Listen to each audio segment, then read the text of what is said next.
Hey everybody, welcome to the Tuesday edition of Winners and Winers Radio. How you guys doing? Man, it's good to be here. I am Scott Steehn, lead handicapper over at winnersandwiners.com. And I'm Scott Reichel, co-host for the show and senior handicapper over at winnersandwiners.com. And together we make up Winners and Winers Radio. Our deal, our bargain with you, give us an hour and we'll give you the winners as long as CJ Beathard doesn't come into the fourth quarter, Scott. I had the first half for my YouTube video, so I know you had that as a premium, so could have been worse. Cool story, bro. Yep, we deserved a better fate, but just another heartbreaking preseason tale. So anyway, other than that, how'd your day go? Did you do okay? Went well. I had the Saints first half. Oh. But looking at everything else, it was fine. Baseball, I had the over in the Pirates game, which ended up winning. But I really took it light because it was a pretty uneventful card. Picked my spots, went 2-0. Not really much to complain. Move on to the next one. I did the opposite, Scott. I literally handicapped every game on the board. I did. I don't know what possessed me last night. I handicapped every baseball game. Of course, I had the Yankees as a premium. That hit. But the other 6 games, I did a pick on every one of them. I'm going to come out okay. We get 4-2. Plus, we hit a little plus money play with the Royals there at about plus 216. So, beautiful thing. I'll take it. I don't know what possessed me to do that, but yeah, I won't be doing that again probably for a long time. All right, my friend. Well, we've got a great show lined up for you guys. We're going to continue our conference previews as far as college football goes. Taking a look today at the Big 12. I guess that's still a Power 5 conference, right, Scott, for a couple more years? It's closer than the Pac-12. Yeah. And then Pac-12 will be Thursday. So we're pretty excited. We're going to do the Big 10 tomorrow with our friend Joe Duffy of Offshore Insiders. Great guy. Really unique system as far as handicapping goes. So I'm looking forward to that. Maybe even talk a little NFL. Of course, we're going to talk baseball. We'll recap a little bit of the Saints game from last night. And yeah, it sounds like a full day, Scott. So without further ado, let's get to it, shall we? Let's take a look before we get rolling at all the guys and all the games that didn't work out well yesterday. You thought you had a winner right up until the time you didn't. Oh, we can certainly relate to that, can't we? It is time once again for Call the Cops. All righty, fantastic, Scott. Well, let's get it rolling, shall we? Hey, if you had the Saints -4, that sounds vaguely familiar. You are in great shape. They led by 14 at halftime. They led by 20 after the third quarter. And then, Scott, the man of the hour appeared. He took his cape off and came in. They outscored the Saints 18-zip in the fourth quarter. Saints won 23-21. No one cares because they didn't cover the number. If you had the Saints -4, you might have to call the county sheriff to get them out to your farm right there, Scott. I think it was even worse because the Jaguars scored a touchdown to cut it to 4, and they went for 2 just to give you the illusion of a push draw. And then they ended up scoring the 2-point conversion anyway. So they gave you false hope for a push no matter what. And that still didn't help you because they converted. Yeah. Why? I don't even understand why you do that. But you do it because in preseason you do anything to avoid overtime. Well, I guess it leaves the uncomfortable decision then out of the other coach's hands if he's, because we talked about that before in the game that was, I can't remember which game it was, but it was 16-13 last week. And the team that was driving ended up, puking it up, turning it over on downs or something at the 45. But, they were driving for a potential game-tying field goal, which I'm not sure what they would have done there. I guess kick the field goal as everybody shakes hands and goes home. But, all right, go ahead. Give me another one. Cheer me up. So, looking at the second one, you had the Rockies taking on the Cubs. And if you had the Rockies money line, you were in good shape as well. You're up 4-1 against the Cubs AAA team, basically. And yet the Cubs scored 3 runs to tie the game in the 8th inning. Rockies did nothing in the top of the 9th. And then Ortega hits a walk-off 2-run bomb. So whether you had the Rockies money line or the Rockies reverse run line, didn't matter because the Rockies blew a 3-run lead and lost 6-4. It's a beautiful thing. I actually called for the Cubs to get that victory right there, Scott. So, and I think Ortega may qualify for this, Scott. He hit the walk-off home run, right? Yep. I believe he is going to be the bettor's hero for today.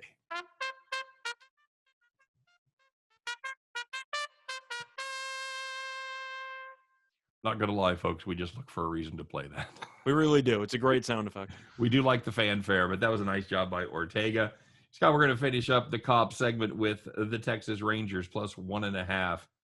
Oof. Well, you know what? On the other bad beat, we had the right side of that. We were on the Cubs there. We got the win. We were on the wrong side of this one almost. If you had the Rangers plus 1.5 against the Red Sox, you were still getting plus money because that was a ridiculous number when it went off. Rangers led 4-3, 2 outs, bottom of the 10th, man on first, double to tie the game 4-4 going into the bottom of the 11th. Rarely ends well in these situations for the good guys, and today was no exception as the Red Sox hit a walk-off Gern Pekern. Clear the bases, got a 4-run home run. Rangers lose 8-4. If you had them on the money line, the reverse run line, plus 2.5, plus 3.5, all those were great bets right up until the last pitch, and then they weren't. Call the cops. I want to know how many people who won with the Red Sox run line knew that Travis Shaw was on the Red Sox. 14. Okay. You did a survey before. Okay, cool. I think a random question deserves a random answer, my friend.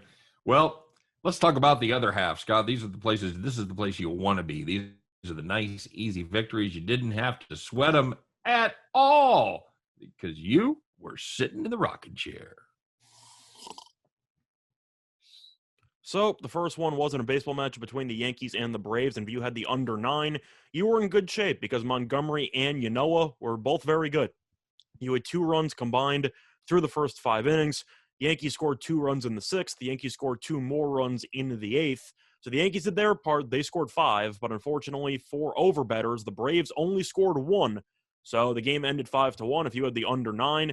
Chapman didn't even give you a sweat in the 9th inning. Chapman actually retired 1, 2, 3. Nice and easy. Mowed him down, buddy. Absolutely mowed him down. So we were on the right side of that. We had the Yankees plus 130. And you talk about beating a line, boo. I think this went off at Yankees minus 111, 114, depending on where you got it. So worked out well. Didn't work out well for the books. They tried to adjust. Didn't matter. Couldn't do it. Yankees took care of business.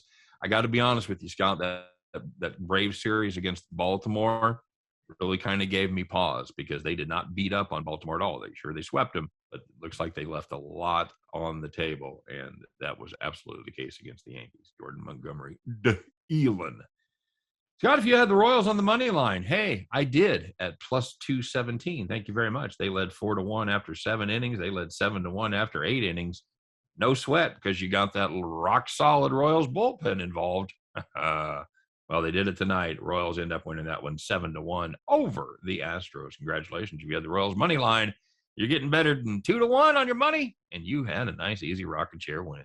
And the last one, we're going to switch gears and talk about some Spanish La Liga soccer. Woohoo! And if you had Osasuna and Celtic Vigo, first of all, I did.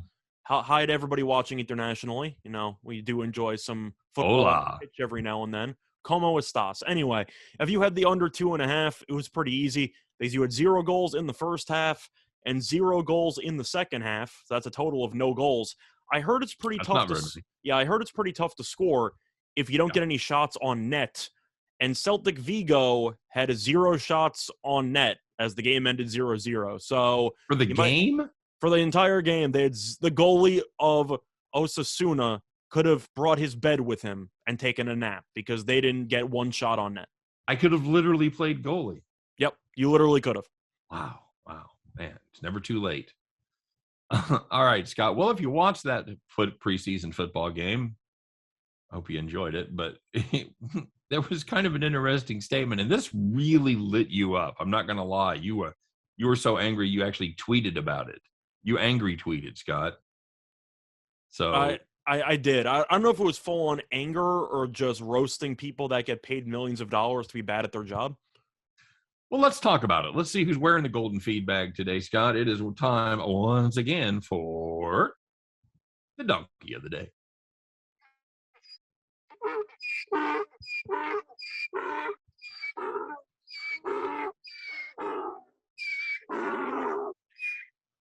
It looks like he gets progressively madder. It's like if he was watching that football game, that's the sounds he would make.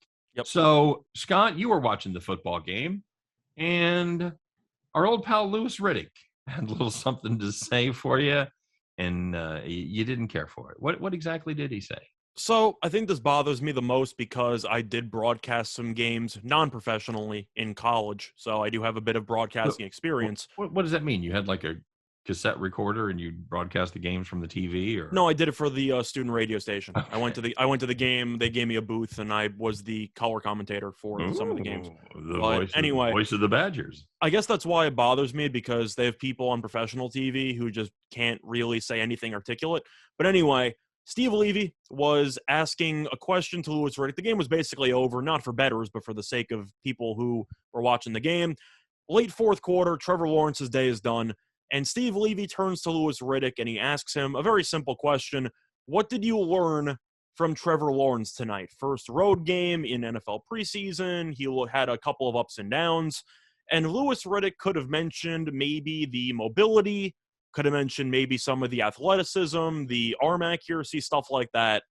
He chose to go with a little bit more of a personality characteristic, and his response, word for word, was, quote, "We learned that the kid is a competitor," end quote.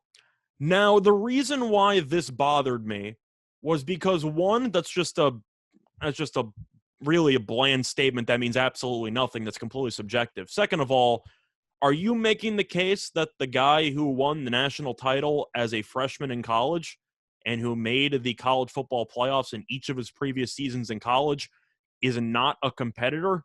And you learned that because you watched him against New Orleans in preseason football? Well, I don't understand what that statement even means, because if we all learned that Lawrence is a competitor because of this preseason game, that means that everything we watched about college and the fact that he was taken number one means that we didn't realize that Lawrence was a good competitor up until this moment, right?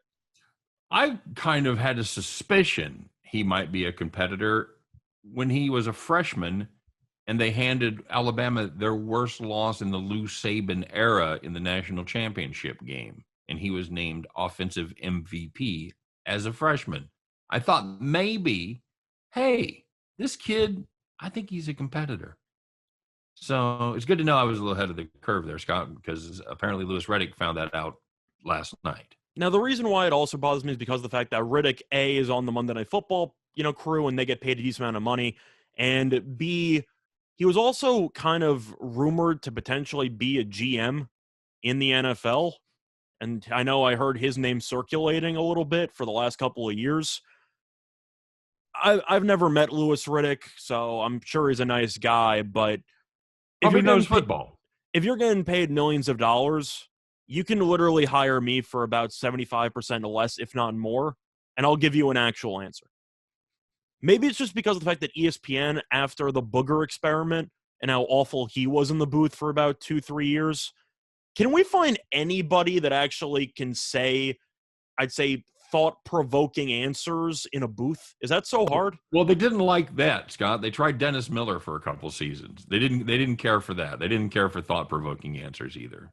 It's just the fact that they have millions of dollars in budget, and it seems like every year in the booth, there's a lot left to be desired. How many broadcasting teams do you like better than the Monday night team? Decent amount, actually. Yeah, I'm thinking probably 4 or 5. And I'm assuming ESPN has probably a larger budget than some of the other networks that have their actual crews in place. I don't know about that. I think it's close. All the budgets have a lot of money, but yeah, it's ridiculous. We learned that Trevor Lawrence is a competitor in his second preseason game against the second-string New Orleans defense. No, we did not learn that then. We knew it before, and even if you didn't, there was nothing that showed he was a competitor tonight. Scott, it was just an average preseason performance by a rookie quarterback. Pretty much, but that's why it bothered me. I just thought the question was so open-ended. He could have taken it in so many different directions. Right. And he chose to go in that direction, which was just an awful answer. Could have given some football answers. Learned he has tighter windows to throw into. Learned that the pressure comes from all sides. Learned Maybe to slide. whatever. Yeah, maybe to slide so he doesn't get hit after that 9-yard run he had in the first half. But no, we learned about his competitiveness. Yeah, there you go. Yep. All right, very good. That is our donkey of the day. Congratulations, Louis Riddick. Wear your golden feed bag with pride. All right, guys, quick reminder, you are listening to Winners and Winers Radio.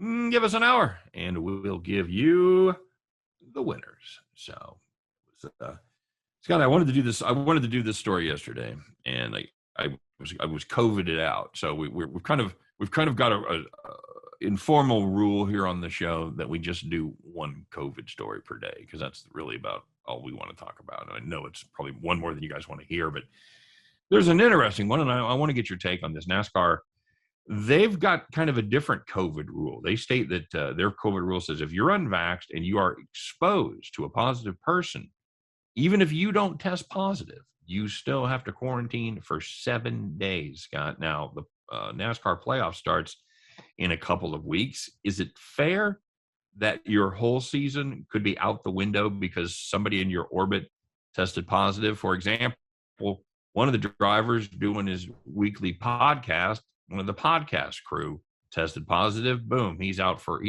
a week. So if that happens and you're in the playoffs and all of a sudden now you're out of the playoffs, is that fair? Is that a legitimate thing for NASCAR to do? You got a problem with that? I think it's a little bit much, mostly because of the fact that you individually have tested negative.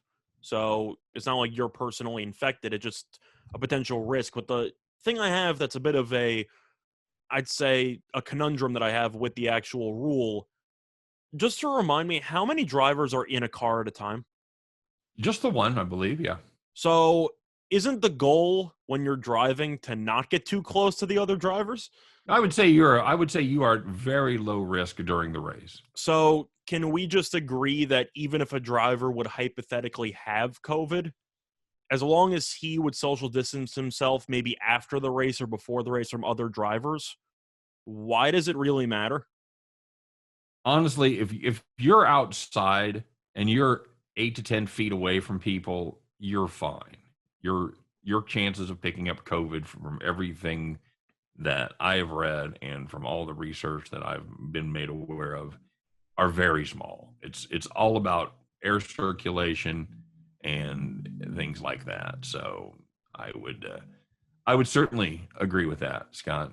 So I'm not trying to oversimplify it, but I just feel like if you're going to be in a car for the actual race where you come in contact with nobody, at least in person, for about 4 hours and change, yeah, I don't really see what the issue is. Well, I mean, I get it, because you're going to interact with your crew and you're not going to be outside all the time. And I understand it. I'm just saying, I feel like based on the sport itself, where you're not constantly interacting with other drivers, etc., it might be a little bit tough to have a full-on outbreak on your hands from multiple teams, etc. So I think this seems a bit excessive. I'm fine with them taking some precaution, but this seems a little bit much. Yeah, I would agree with that. And you see umpires in Major League Baseball wearing masks. I mean, that doesn't really make any sense. It really, really doesn't. You're number one, you're almost always 6 feet away from everybody. Can you also just keep the umpire mask on? You're the home plate mask? Yeah. I don't believe that's a OSHA approved mask. I don't think that. Just saying in general, though, you have to wear a mask on top of another mask while you're calling the game. Exactly. Yes, you have to double mask. That's probably my favorite part, by the way, is when you have a manager that's about to yell at the home plate umpire, and he's got to pause to put his mask on before he goes back to cursing the guy out. Yeah. Nice. Yeah, that's fantastic, isn't it? All right. So, I thought Joey Logano had one of the best takes on there, because he said, you know what, I don't really want to get vaccinated. It's I think I'm healthy, and all the reasons that you have for not getting vaccinated. But he said, I realized how many people depend on me, my crew members, my team, their families, the sponsors. So I thought that I owed it to them to get vaccinated and make sure that I didn't get knocked out of the playoffs over something stupid. So I thought that was a pretty good take. It's a good answer. Yeah, I thought it was it's a better answer than Louis Riddick. We learned that Joey Logano is a competitor out there today, Scott. Mm-hmm. All right, my friend. Well, kind of a fun thing here. ESPN came out and they ranked all 8 NFL divisions based on their own FPI, the ESPN Football Power Index. I'm not going to bore you and everyone else about what makes up the FPI, but you and I, we have not talked about this. I found this story and I did not let you know the order because I want to get your ranking and your opinion as we go through these. So take it from me. First time I'm hearing it. Yes, it's absolutely true. We're not we're not trying to build the suspense. So this is pretty much the deal. So first of all, what's the best division in football, Scott? It's the NFC West. It is the NFC West. That is correct. The Rams are 7th in FPI, Niners 8th, Seattle 9th, and the Arizona Cardinals are 21st. So now this is where it gets interesting. What is the second best division? Okay. I'm trying to think if I should think, as long as it's not the NFC East, then this thing, I might have some merit to it. I'm going to say, I don't know, limb here, AFC East. No, it is the AFC North. Okay. Ravens. Okay, well, that makes sense too. Okay, Ravens, Browns, Steelers, and of course the Bengals. I was trying to think a bit outside the box. I thought maybe they might have overvalued New England, and you weren't missing it by far, my friend, because the AFC East is 3rd. Okay. And they were relatively close. The FPI ranking overall for the North was 3.6 to 2.4 for the AFC East. And the Bills is the 3rd best team in the NFL. The Patriots is 10th. Dolphins is 11th. Okay. And the Jets, Scott, where do they rank them? 28th. 30th. Okay. 30th. All right. So, yeah, not bad. And then 4th?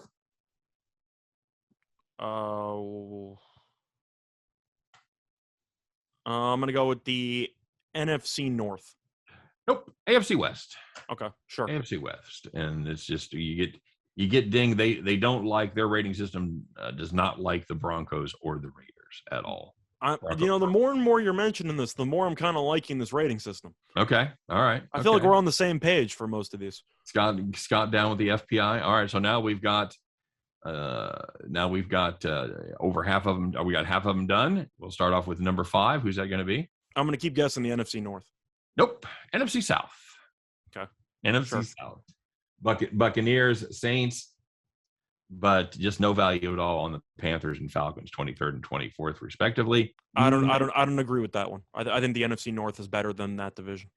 You think the NFC North is better than that one? I get the fact that Tampa Bay is defending Super Bowl champions. We both think New Orleans is going to have a bit of a down year.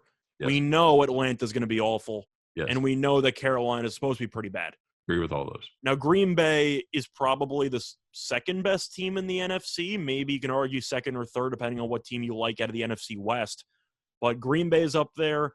Minnesota had a down year last year, but I think we would agree that they'll probably be close to 9-8 or 10-7, give or take. So Chicago is a team that, even if you don't like the quarterback situation, probably should find a way to win 6 or 7 games. And Detroit's awful. I mean, we know Detroit's bad. So is that your official guess for 6th? Yes. The NFC North? Yes. Congratulations. You've guessed it every time, and now you finally have it right. Fantastic. Yeah. I would take the North over the South, but that's just me. What about you? I think history kind of bears taking out the North over the South. That is definitely true. I got history on my side there for the Civil War. But that was a good play a century and a half ago. What do you think of that comparison? I know it's tough to compare full divisions, but I just think the South is so top heavy. Yeah, I think the Bucks are arguably better than the Packers. Yeah, I agree with that. But then it gets really sketchy for me. Are the Saints better than the Vikings? I think it's close. It's okay. You can call that one a push. I think the Bears are just a lot better than the Falcons or Panthers. Yeah, the Bears are better than the Panthers. And you can even make the argument, well, no, I'm not going to make that argument. I'm not going to say Detroit's better than Atlanta. You can make an argument if both of them win, or either team win 4 games. That's a good season. Like, both teams are going to be really bad. Yep. So now we've come down to just 2 conferences left. It's the NFC East and it's the AFC South. Which one's worse? Oh, boy. I'm going to say that the AFC South is better It's like, would you rather date an ugly girl or a fat girl? I'm going to say the AFC South is better than the NFC East. Well, you're going to be incorrect. I just assumed that they were going to punt on the NFC East. No. Can you blame me? It's a real dogfight there. The NFC East is minus 5.8. The AFC South's got minus 10.6. So according to ESPN, it ain't even close. Okay. They've got the Titans as the best team at 12th, the Colts at 16th, the Jags at 29th, and the Texans dead last. So I think the Jets are better than the Jaguars, but that's just me. You think the Jets are better than the Jaguars? Well, they have them ranked ahead of the Jaguars. I thought you said that. Oh, no, I'm sorry. The Jets are 30th. You're right. Yeah, you're right. I think the Jets are better than the Jaguars, but I think it's close. They're both not going to be good. Okay. So you agree with, what do you say, half of the rankings? Pretty I think close? they're fine. I mean, then again, the divisions we mentioned, I was usually within one or two, so it wasn't like anything was a shocker to me. I mostly was just trying to kick fun at the NFC East because that's kind of what everybody does, so I thought that the ratings were going to support that.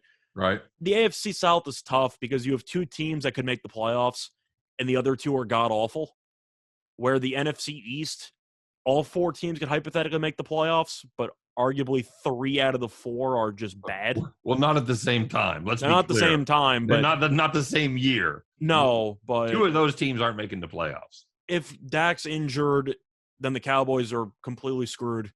Washington might be a fluke. We don't know. We'll see how Fitzpatrick does there. And we know the Eagles and Giants are going to be bad. You think the Redskins, you think the Washington, I don't know how many years that's going to take. You think the Washington football team, can you arguably say they're better than they were last year? I think you can make the argument because Alex Smith, great story and all, was awful behind center last year. Yeah, I think at their best, I think Alex Smith maybe is a tick better than Fitzpatrick, but he was not at his best last year. No question about it. You took away his mobility, which is a huge part of his game, to be able to move and slide out of the pocket. So I think it's possible that offense is going to be better. It's still a great defense, dude. Yeah, that's fair. I think they're going to surprise some people. I really do. So, all right, very good. And of course, Scott, we've got to give a special shout out to Tony Finau, one of golf Twitter's favorite plays, Scott, and he never ever wins. Except what happened, Scott? He won yesterday. He won in a playoff over Cameron Smith in the Northern Trust Open. By the way, he had 8 runner-up finishes in that period. 3 of them were playoff losses and 39 top 10. So now that he's finally broken his cherry, can he? Is he back on the list of guys that have a shot at winning a major? I'm going to go this far. If you bet on Finau to win a major, I'm not going to roast you as badly as I did in previous years. Because he won something. He's got something to stand by. I don't know about you or if you were following the tournament because a couple of rain issues during the course of the week kind of delayed play, and it got a little bit tough to follow, but I thought Finau was going to choke. Right. I hear Tony Finau playoff. I'm betting the other guy. What could go wrong? I'm betting the other guy. And 3 playoff losses during that streak kind of proves that point. But wasn't it a massive playoff too? It was I don't exactly remember how many holes it went, but I know that it was definitely a competitive playoff. No, I mean, but didn't it start with a number of guys? Weren't there 8 guys in the playoff or something ridiculous? No, that I believe was last week. I got to get out more. But no, there were only 2 in this one. But it was competitive. You had a couple of shots to win it, but Finau eventually came out on top. The only issue I have with betting Finau in majors is that I'm curious, since he finally won another event on the tour, how badly his odds are going to drop for other tournaments, because that's always a main factor. You can try to predict when the guy is going to get back to the winner's circle, but at the end of the day, if you are going to keep getting prices like on Ricky Fowler, who still hasn't won in a couple of years, and you're going to be getting 100 to 1, 120 to 1, stuff like that, and then suddenly he wins a minor tournament and his odds drop from 120 to 1 to 40 to 1, then even if you bet the guy, you're losing so much value. I just don't think it's worth it. So Finau, I can understand the bet now because maybe he'll stop choking on Sunday since he finally remembers what winning feels like. But I got to wonder, he was 50 to 1 going into this tournament. I got to assume for majors, because of his consistency, he'll probably be around what, like 30 to 1? Yep. Probably in the 25 to 30 to 1 range. You're cutting it close on how much meat is still on the bone. I agree. I totally agree. All right, guys, we'll stay tuned because right after this break, we're going to be back and break down the Big 12. Don't go anywhere. I didn't even think about it. Do you keep the camera going during this break? Does this part go up on YouTube? Yes, you cursed on the YouTube section that wasn't on the radio show yesterday. Oh, nice, very good. Hey, welcome all you YouTubers, all you fucking YouTube people. Oh, good times. All right. I feel like we timed that first half well. Yeah, it was good. That was solid. I noticed though we didn't do odds makers or drunk, but who cares? Did we have one? Oh, we did. You want? It doesn't matter. Whatever. Which one was it? It was the baseball game with the total. It's fine. We don't really need it. I don't know. Do you want to kick off and do it? We've got 5 seconds. Yeah. No, screw it. No, we'll just go to football. All right, coming back. All right, everybody. Welcome back to the second half hour of Winners and Winers Radio. Give us an hour, and we'll give you the winners. And we're getting ready to do that right now. Scott and I delve into the Big 12. Man, are you ready? Can we just be done with this in about 30 seconds? Go Oklahoma. All right, buddy, back to you. I might surprise you. So no, we can't do that. Okay, you've got somebody. You got K-State this year? You taking my Wildcats? You wish I had K-State, but no, I do not have bless K-State. You. I know who you have. Is Colin Klein going back to college? I don't think so. I know who you've got. I'm sure you do. There's really not many teams to choose from. You're taking Texas. No, you're not. You're taking Iowa State. Take me home, country road. I'm not actually taking West Virginia. No, I'm taking Iowa State. I'm taking Iowa State. No, I'm not taking West Virginia. Almost heaven, Iowa City. No, yeah, pretty much. But anyway, I don't know if you want to introduce the conference first, or we can just get into it. However you want to do it. Ladies and gentlemen, it's the Big 12. All right. So anyway, I'll go through the favorites. Okay. So it's Oklahoma, Iowa State, Texas, Oklahoma State, TCU, West Virginia, Kansas State, Texas Tech, Baylor, and Kansas. That is your Big 12. Scott, kick it off, buddy. All right. Looking at some of the favorite odds, I shopped around. Oklahoma is a minus favorite because they should be. Minus 165 on BetMGM was the best price that I found. Oof. I found Iowa State at plus 290 on DraftKings. That was mostly between 250 and 290, depending on which book you had. And I found Texas at 12 to 1 on FanDuel. Shop around on that one because DraftKings had 7 to 1 or 7.5 to 1. And I found 12 to 1 next door. So shop around, you'll find yourself almost 2 times the value there. But my pick for this one is going to surprise you, but I kind of gave it away. I like Iowa State. Okay. At the end of the day, Oklahoma, I know, is the team that has won each of the last 4 conference titles. Oklahoma's won 8 of the last 9. I get the fact that Rattler's back at quarterback. They got Brooks back at running back after he opted out last season. Talented skill position players. The offensive line's a bit inexperienced because they lost a couple of key offensive linemen from the year prior. And the secondary with Oklahoma and pretty much every team in this conference, I put down the word unpredictable. You can just say bad half the time and you're really not wrong either because the Big 12 has defenses that aren't good. And I feel like that's a pretty honest way to put it, isn't it? Well, is it the defenses are bad or the offense is really good? I think it could be both, but you're looking at a team like Oklahoma and why they get exposed in the college football playoff all the time. Oof. It's because the other teams they're against can usually score 50 in the first 3 quarters. Yeah, that's definitely true. Yeah, I don't hate your pick, Scott. Quick question for you. Who led the nation in rushing yards last year? Bryce Hall. That's exactly right. 1572. But I mentioned why I'm down in Oklahoma. Do you have any counterpoints there? Because at the end of the day, the defense is always going to be concerning with the Lincoln Riley team. I like the weapons.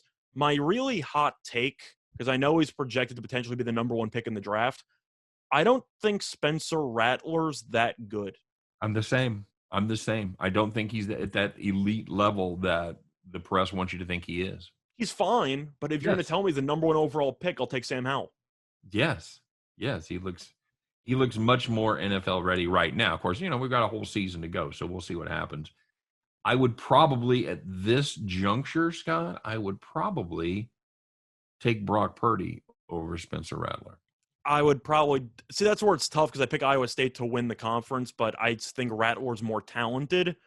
The issue I have with Rattler is that he has a couple of games out of the year. He was better during the second half, but there's some games, whether it was against Texas or Kansas State, where he just has about 2 to 3 interceptions that aren't even close. Like, you can't even make an argument it was a tipped pass or his arm got deflected or something. He just makes some really stupid throws all the time. Yep. No question about it. Of course, he was a freshman, so. Yeah, I mean, he can improve. He improved as the season went on, but I have a hard time backing a guy who people think he's the favorite to win the Heisman, which makes sense because, Oklahoma, whatever, but at no point do I think he's the best quarterback in the actual country, and I think he's going to fall apart and struggle in one of these games that they might lose in conference play, which Oklahoma, usually to Kansas State for some reason, but tends to stumble at some point. But I mentioned my issue with Oklahoma. I'll mention Iowa State. You got Purdy back, who's experienced. Hall's the best running back in the conference, arguably in the entire nation. He's fantastic. Iowa State doesn't bring back 5 offensive linemen, but they bring back 7 with a combined 93 starts. So they are loaded up front, easily the best offensive line in the entire conference. Quality wide receivers, a lot of experience defensively. Plus, you want to look at some of their schedule. They play Texas at home, TCU at home, Oklahoma State at home. So 3 of their 4 toughest games in the conference are at home. I think that definitely helps out because we all know how good they are at Ames. They're very good at home. And they play Oklahoma on the road, which is tricky. But I do think that since there are no divisions in the conference and you're looking at a situation where the top 2 teams in the Big 12 play each other, the fact that Iowa State has matchups against the third best team, the 4th best team, and the 5th best team in the conference, all at home, I think means Iowa State should probably make the conference title game. Okay, fair enough. You taking Oklahoma or you're taking Iowa State? I can't take Oklahoma with that value. I can't lay minus 170 in a conference where everybody plays everybody else. I just think I have a sleeper, but Iowa State's my pick because they've been so close so many times, and they've had success against Oklahoma in the regular season. In the conference title game, they're usually right there, but something goes wrong and they'll lose a close game in the 4th quarter. At some point, I think Iowa State's going to break through, and based on the experience, the quality of players on offense and defense, and the offensive line up front, I think this could be the year. All right, and I think there is good value there. I at plus 250, I think that's a solid play. And I got 290. You've got 290. So yeah, you're even in better shape there.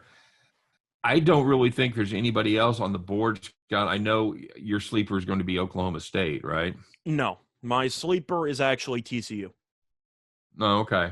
All right. Which is a team that, don't get me wrong, will not make the conference title game, but they have a lot of returning players from last year. They have Dugan, a quarterback who can run. Throwing, he might not be the greatest, but he's experienced. He's been there for a while. The defense was a bit of, I'd say, well, they were good sometimes, not good other times, but they had a couple of injuries that definitely hurt them. They got a lot of guys back. Very, very talented running back group. So I do think that they should be able to play time control football on offense. And Gary Patterson, the guy wins games, especially against Texas. TCU's done really well against Texas over the last couple of years, and they played Texas in TCU this season. I think TCU might be a team that can find its way to maybe 9 wins. I actually think this team's a bit undervalued. Well, what do you think? Of course, their win total is 7.5. That's my favorite win total. I like the over 7.5. Yeah, I think that's a solid play because they've got for starters, they've got a really weak out of conference schedule. Pretty easy non-con schedule. They've got Duquesne, Cal, and SMU. All at home. All at home. And then they play Texas at home. So we've talked about, their mastery of Texas. By the way, if you're a Longhorn fan, is there anything worse than losing to TCU? You lose to Oklahoma or whatever. I know that sucks, but man. I was going to say losing to Maryland in the season opener. Yeah, but nobody cares about Maryland. Didn't that happen? That happened twice, though, didn't it? Yeah, they were just laid an egg twice in a row. So I don't hate that. Anytime you've got that defense for Gary Patterson, you've got a shot. But they just they really kind of started the season, stumbled out of the blocks, losing 3 of their first 4. They lost to K-State. Very close game to Iowa State, though. Very close game to Iowa State. Well, they were all within, until they got to Oklahoma, they were all within a score. So, but you just can't recover going 1-3 to start the season. So yeah, I'm just looking at the home conference games, which you already talked about. But at home, they play Texas, they play West Virginia, they play Baylor, and they play Kansas. Not to mention the out-of-conference games at home against Duquesne, California, and SMU. Now, you can even pencil in Texas as a loss if you want to. I think they'll win the other 6 games. So you have 6 wins right there. If they beat Texas at 7, you play on the road against Texas Tech, and Tech's not any good. I mean, we already know that. And they play against Kansas State on the road, who might be okay, but they haven't exactly been good the last couple of years, or as good as maybe you'd like them to be as a Kansas State fan. Right. I just think 7.5's too low. I think this team could win 8 or 9 games. Okay. All right. Very solid. Yeah, they Kansas State really kind of had a weird season. Like I said, they started off with that loss to Iowa State. They beat Texas, and then everything just kind of they had a backup quarterback for basically the entire year, so that's kind of and that was a big problem with them too. Yeah, sorry, no, I was looking at I was looking at TCU. I was scrolling through, looking at the purple. No, this is the K-State team. They started off, they lost to Arkansas State, which was a horrible loss, probably the worst loss since I've been a fan. And then they reeled off 4 straight victories. They beat Oklahoma right out the 2 weeks after losing to Arkansas State. They beat Texas Tech, TCU, and of course Kansas. And then they just absolutely went in the crapper. The defense just ceased to exist basically for Kansas State. So hopefully Kleiman's got that fixed. We'll see. I've got my worries, Scott, because they went to a bowl game in Kleiman's first season. And then last year, as you start to see more of his players trickle in and Bill Snyder's kids start to graduate, it looks like maybe the quality levels dropped off. So I'm not gonna play my cats. I am gonna, of course, go to a couple games this year. So we'll see what happens with that. I want to talk about KU and their win total. Scott, you know what their win total is? I'm assuming it's 1.5. I wish it was. I wish that was the case, Scott. It is 1. Ouch. It is 1, and I don't know what you do with that. You can't play it because they start with South Dakota, and it's KU, so there's no guarantees.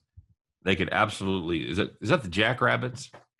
No, they're the Coyotes. South Dakota State's the Jackrabbits. State is the Jackrabbits. All right, so they start with the Coyotes.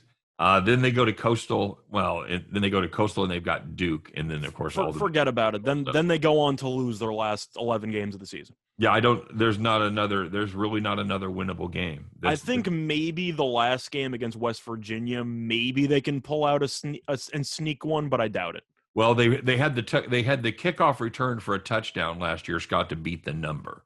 Yep.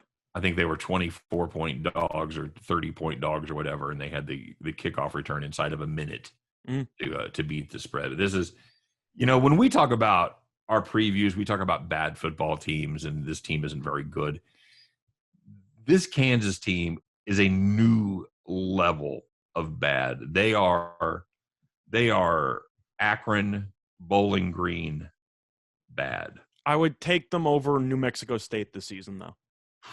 They're in that class. They're in the New Mexico State, UMass type class, Scott. Is there any question this is the worst Power 5 school? Not even close. No, I don't. I agree. I don't even think it's close. So I wish it was 1.5. If you can find 1.5 anywhere, jump on the under. This is a team that does not win 2 games this year. So, well, you mentioned what Kansas' win total is. I mentioned my favorite being TCU over 7.5 at -118 on Fox Bet. You have a favorite win total?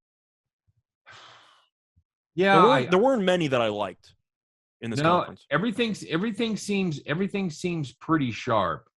I would probably lean towards the Horned Frogs over 7.5. Okay, so you're with me.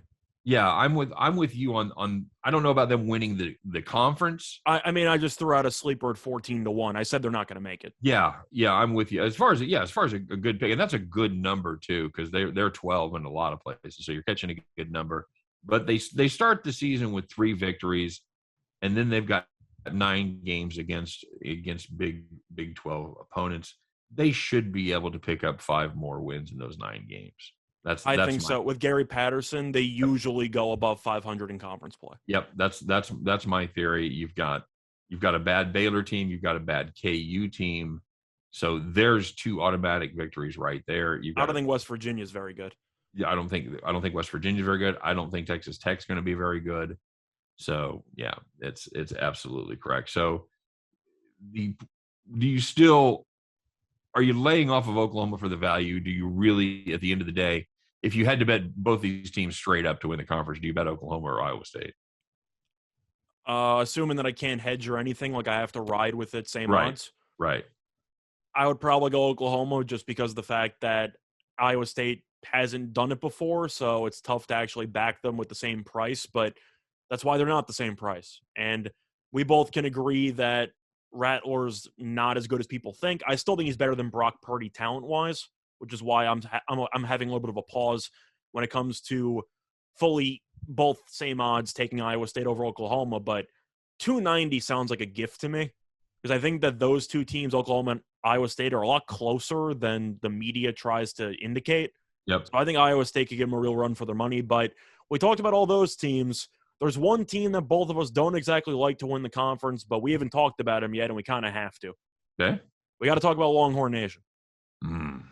Because they're the most intriguing out of all the teams or just the biggest potential dumpster fire. Either way, the media is going to love them. So you have any thoughts on Texas? I'll let you go first. Well, they've got kind of a. I like Sarkisian. I think that's a good move, but I don't know. Do you like him year 1? Yeah, see, I don't. Well, I don't like their quarterback situation. They've got Casey Thompson, who played well and beaten Colorado in the Alamo Bowl. And then they've got Hudson Card, which I don't know much about him. He's a sophomore. Neither one of them are Sam Ehlinger's kind, and I just think a first-year coach with a first-year starting quarterback, is a long road to hoe in this division. I agree, especially with the new coaching staff. Not to mention, obviously, Sarkisian's new, but you also got to remember he has 6 assistant coaches who weren't with the program last year.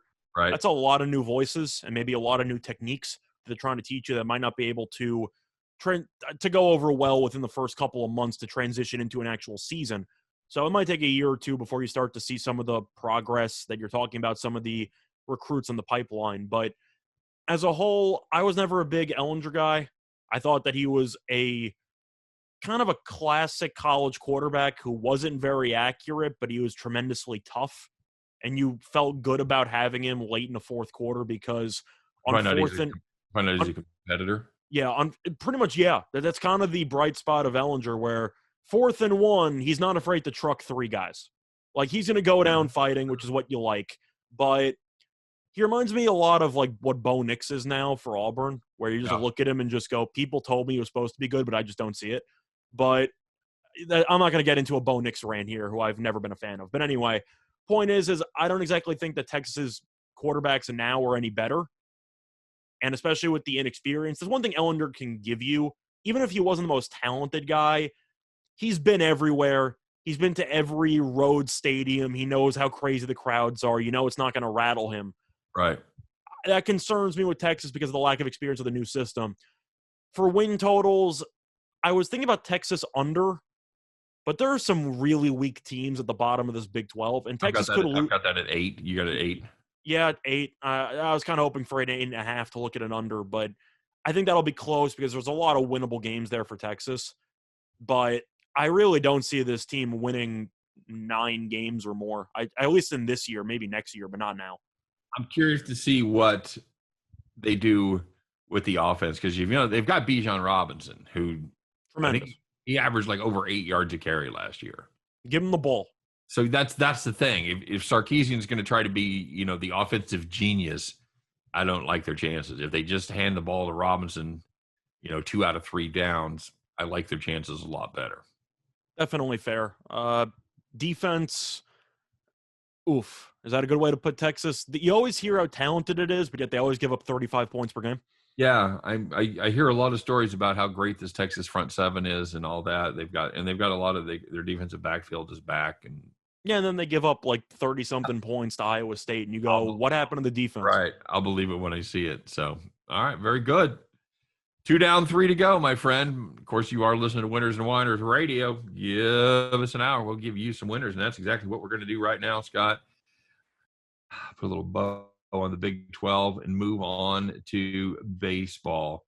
I know, Scott, you're not a big – I mean, you like baseball. That's not really your – are you ready for baseball to be over, be honest? No, because I've actually been profitable with baseball this season. Okay. All right. Very good. Plus, my Yankees are actually watchable now. Yeah. Yeah. Good point. Very good point. So, very good. We've got some plays tomorrow. It's Tuesday's usually one of our favorite days to do because there's no day games usually. Not much that we have to worry about as far as that goes. So I'll let you kick it off, buddy. What do you got for us? So, looking at the card to start off, I know that this is going to be kind of obvious, but I got to mention it. Yel Luzardo on the mound against Fetty. I hate taking overs with Marlins games, but damn, Luzardo's bad. I got to look at the over 8.5. He really is. He's had a 9+ ERAs in his 4 starts there in Miami. You know, I mentioned it when they acquired him that I thought they could have got more from Marte. He reminds me of like women that think they can change a man. You know, maybe he's like a LARPer, or he just sits in his basement playing games and like, well, you know what? I can change him. I think that's how I view Luzardo, because you get the A's 3 different times they thought they could make a starter out of him, Scott. They'd see him in the minors, they'd see him in the bullpen, like, this guy is good. He's got good stuff. He's got to be a starter. And then he would just absolutely crap the couch. So they finally gave up on him. They traded him to Miami. Miami says, we're going to do anything. We're going to make him a starter. Remember, you mentioned the appeal with Luzardo was the fact that he was a good high school prospect, and Miami has a ton of years of control. Yep. They might want to cut him after the year. He's awful. Yeah, they're not going to cut him after. I'm joking. I'm just saying years of control matters if you can change the guy, but he's not very good. Well, we'll see. We'll see if a full off-season program and spring training, they can get some work done if they've got an idea what to change. I'll tell you one thing so far. If they've figured out what his problem is, they're not able to fix it on the fly. Yep. Because it ain't fixed yet. So yeah, I think that's a legitimate play. Eric Fetty has been just below average all season. He's not Luzardo bad, but he's 20. You can look at Nationals money line there too, but I just think that game might end up coming down to the wire because both bullpens are terrible. Right. Both starters are bad. I'll go with the over and hope one of the 2 starters blows up. How about all I do is win Chris Flexen, baby? All I do is just collect that positive money. He's once again going up against Oakland and Irvin. Seattle getting about plus 135, 134, somewhere in that neighborhood. I have to like Flexen. That's right in his groove. Right. It's right in his wheelhouse. Seattle just had a nice come from behind victory last night against the A's. I really liked it because they were able to keep the total under for me, so that was cool. I think Flexen plus money, sign me up, Scott. Yeah, I agree. I think Irvin, based on recent performances, should be closer to 130, give or take, but 145, 150 sounds a bit too high. Yep, exactly right. They opened it at minus 140, and A's money has come in. So we'll see. I think we're fading the public, and that rarely is a bad place to be, my friend. I got another question for you. What you got? How are the Mets favored tomorrow? How are the Mets favored tomorrow? It's mostly pick 'em, but I see a couple of minus 115s with McGill against Long. Don't you just blindly take the underdog with the Giants? I don't know anything about Long, Scott. I know that him and McGill have been above average, but I think we can agree the Mets haven't exactly won many games over the last month. The Giants are really, really good at finding ways to win games they shouldn't win. Yeah, the Mets have not been good at winning games. No question about it. Sammy Long, buddy. Sammy Long made, what do we got? 8 appearances, 3 starts. Looks like he's been meh. Okay, yeah. I think McGill's better. McGill is a guy. McGill is a guy we got great value on early in the season. Then all of a sudden, yeah, he just kind of went off the wall there. Oh, don't get me wrong. McGill has been the better pitcher this season than Long, but you're looking at the Giants, who have the best record in the league, 80 wins, and they're plus 101. I mean, how often do you get the Giants as an underdog against the Mets? Yep, agreed. I agreed. I think you got to play. You got to play the Giants right there. All right, my friend. Well, we have reached that time in the show. We are close to the end. We are close to that time where we put our heads together, come up with our very best play on the day. If you had to put all those chips in the middle with just one game on the line, this would be it. Get your overalls on, put that straw hat on your head, climb on the John Deere, because it is time for Bet the Farm.